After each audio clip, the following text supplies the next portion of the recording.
Coucou tout le monde, aujourd'hui je vais vous expliquer comment réaliser de fausses blessures pour Halloween. Donc moi je vous donne des idées, je vous montre les bases et après à vous d'adapter au type de maquillage que vous voulez faire et à l'endroit aussi où vous voulez faire. C'est parti. Donc avant de commencer, je vous conseille de faire un test d'allergie, donc vous le faites à l'intérieur du bras avec tous les produits que vous allez utiliser parce que ça peut être des produits dangereux. Et si c'est bon, let's go. Donc pour la première blessure, je vais utiliser du latex et une éponge jetable. Donc pour délimiter ma blessure, donc moi j'ai décidé de faire un trou dans le bras. Ça peut être aussi une blessure pour faire un impact de balle au milieu du front ou quoi. Donc une fois c'est fait, je prends du coton que je vais mettre exactement aux endroits où j'ai mis le latex. Et ensuite je remets une couche de latex dessus pour bien imbiber le coton.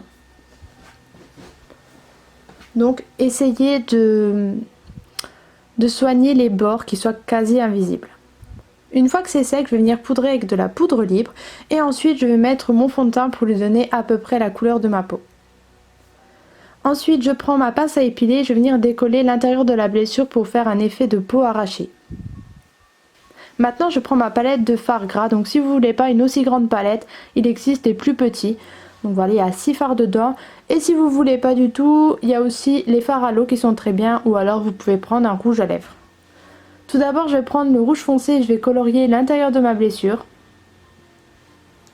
Je vais aussi faire le contour pour un petit peu rougir la blessure pour faire un effet de peau irritée. Et ensuite je vais prendre le fard noir, je vais mettre aussi à l'intérieur de la blessure mais plus sur les bords pour donner un effet de profondeur.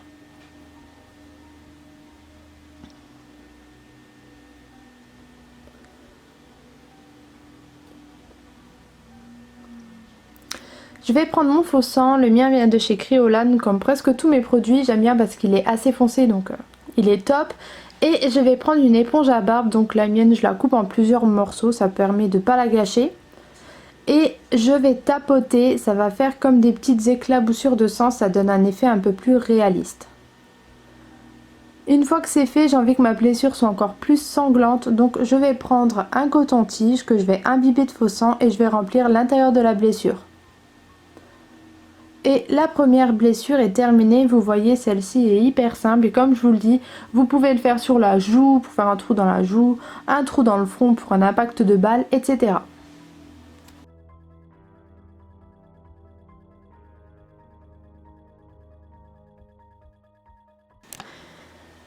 La deuxième blessure est un peu plus recherchée, elle va vraiment faire son effet. Donc je commence par prendre soit un mouchoir en papier, soit du papier toilette. Et je vais venir, vous savez il y a plusieurs couches, je vais en venir enlever les couches. Je vais couper des lamelles et ensuite je prends toujours mon latex que je vais mettre sur la surface où je veux faire la blessure. Je mets les papiers dessus, je tapote bien pour que le latex il soit imbibé dans le papier. Et ensuite je vais remettre une couche de latex dessus. Je vais répéter l'opération plusieurs fois, je vais remettre du papier, du latex, du papier et je finis par le latex. Moi je mets 3 couches parce que j'ai vraiment envie que ça ait une bonne texture. Donc j'essaie vraiment de faire disparaître les bords en mettant du latex. Et je prends toujours une éponge jetable, prenez pas vos pinceaux parce que sinon ils seront foutus. Et protégez bien l'endroit où vous faites la blessure parce que le latex franchement ça pardonne pas. Donc une fois que c'est fini, je vais mettre mon fond de teint pour essayer de donner à peu près la même couleur que ma peau. Et maintenant je prends ma pince à épiler, je vais essayer de faire un petit trou de départ dans le papier et le latex. Et ensuite je prends un tout petit ciseau, donc moi c'est un ciseau pour couper les ongles. Et je vais venir couper, faire ma blessure, donc faites attention de ne pas vous blesser.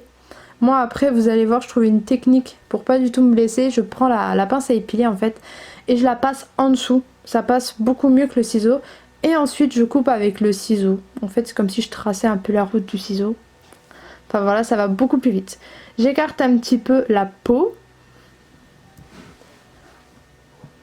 Et maintenant je viens remplir l'intérieur de ma blessure avec du fard gras rouge foncé.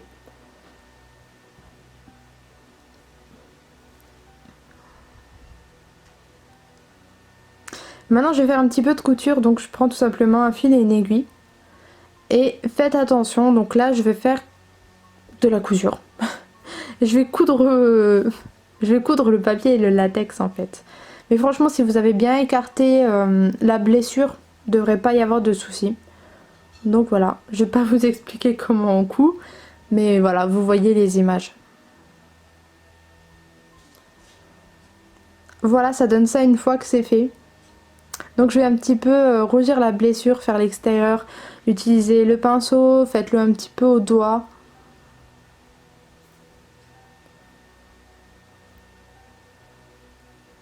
Vous le faites au feeling, donc après je reprends le faux sang, je reprends l'éponge à barbe et encore une fois je vais tapoter. Donc s'il y a des raccords que vous n'avez pas fait correctement, vous pouvez tapoter un petit peu de sang dessus, ça cachera. Ça c'est la technique. Et avec un coton-tige, je vais mettre du sang à l'intérieur de la blessure pour que ce soit un peu plus sanglant et réaliste. Faut pas oublier qu'on s'est ouvert le bras. Et là je trouve ce moment très dégueulasse. Donc voilà, la deuxième blessure est terminée.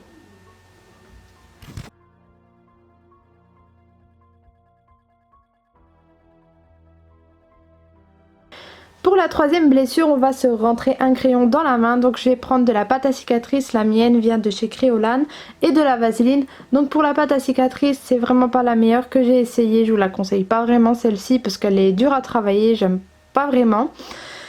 Mais bon, on va faire avec ce qu'on a. Donc je mets de la vaseline plein mes doigts. Je prends un petit morceau de pâte à cicatrice et je vais la façonner un petit peu entre mes mains. Ensuite je vais la mettre sur le dessus de ma main et moi je vous conseille de mettre de la colle à postiche pour que cette pâte à cicatrice tienne bien parce que sur la main ça a tendance à bouger. Moi je suis allergique, du coup je vais pas en mettre. Donc voilà, après je prends ma petite spatule, j'enlève un peu le surplus, je le travaille comme je veux. Vous voyez, je fais aussi les lignes de ma main pour donner la texture de ma peau, etc. Donc à chaque fois je rajoute de la vaseline sur les doigts parce que c'est vraiment pas agréable comme texture. Ensuite quand j'ai fini et que je suis satisfaite, je poudre le tout pour enlever l'aspect brillant et collant.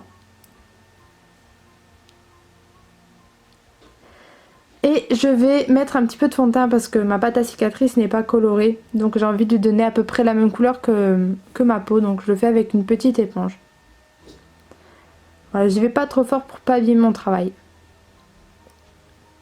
Maintenant je vais reprendre mon fard gras mais cette fois-ci je vais l'appliquer au doigt en tapotant. Et maintenant je prends un vieux crayon que je casse en deux. Et je vais tout simplement l'enfoncer dans la pâte à cicatrice. Des deux côtés, donc je vais faire en sorte que ça coïncide, que ça fasse quelque chose d'assez cohérent. Donc là c'est bon, et je vais reprendre mon éponge à barbe et je vais refaire les éclaboussures de sang. Vous voyez, c'est pas compliqué, une fois qu'on a la technique on peut faire toutes les blessures qu'on veut. Je vais rajouter un petit peu de faux sang aussi avec du coton-tige, donc mettez-en aussi sur la mine, c'est censé avoir traversé la main. Donc voilà, franchement la blessure là elle fait vraiment illusion. Vous pouvez faire, vous savez, un crayon dans le nez, plein de trucs, franchement il y a plein de façons de le faire. Donc ma vidéo est terminée, j'espère qu'elle vous a plu. N'hésitez pas à aller voir mes autres vidéos d'Halloween et de vous abonner à ma chaîne. Et je vous fais de gros bisous en attendant la prochaine vidéo. Mouah.